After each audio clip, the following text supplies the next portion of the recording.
ये मस्जिद अक्सा नहीं है, ये मस्जिद अक्सा है।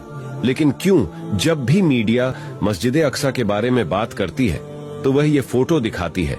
क्या आपको मालूम है वह ऐसा क्यों करते हैं? इसलिए कि इजराइल चाहता है कि वह असली मस्जिद अक्सा को खामोशी के साथ डिस्ट्रॉय कर दे, और वह आपको रॉक ऑन ऑफ डोम की फोटो दिखाकर कहेंगे कि मस्जिद अक्सा सेफ है, और मस्जिद को गिराकर वह वहां पर तीसरा टेम्पल बनाएंगे। उनका यह मानना है कि अगर मसीहा का जमाना लाना है तो तीसरा टेम्पल बनाना होगा।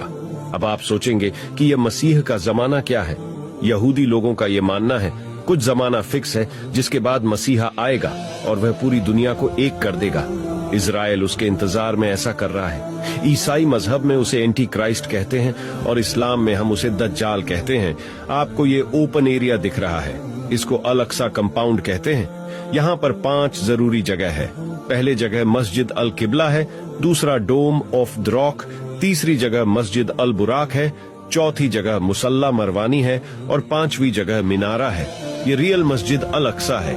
इस सच्चाई को फैला दो ताकि हर मुस्लिम इस सच्चाई को जाने, और कम से कम 3 लोगों को ये शेयर करो ताकि लोग मस्जिद अल अक्सा के हिफाजत कर सके। और ऐसे ही सच्ची वीडियो के लिए हमारे पेज उसामा सैयद